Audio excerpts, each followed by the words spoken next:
who wasn't even a believer, he couldn't find any reason. He was trying to do everything he could to set Jesus free. But the church, the ones that should have known better, got caught up with the crowd and said, crucify him, crucify him, crucify him. Why am I saying it? Because every time we allow the crowd to cause it to close our mouth or to say stuff we shouldn't say, we're saying crucify him, crucify him, crucify him. Every time you allow certain people to keep from talking about how good God is, you're saying crucify him, crucify him, crucify him. Every time you let circumstances cause you to pull back on God, you are saying crucify him, crucify him. And we understand that was God's plan.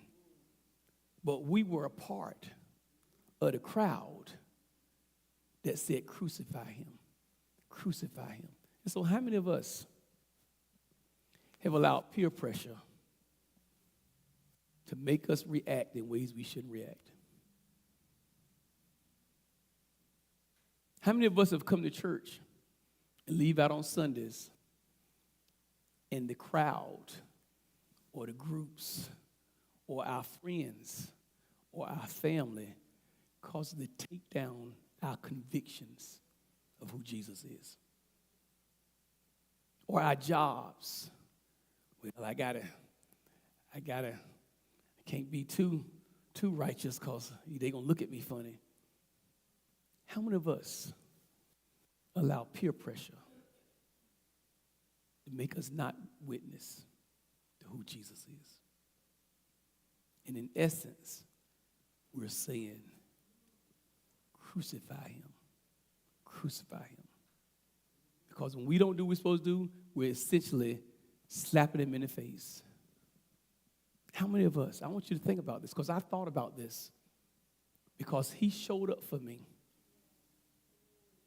And I ought to be witnessing to how he showed up for me every single day of my life.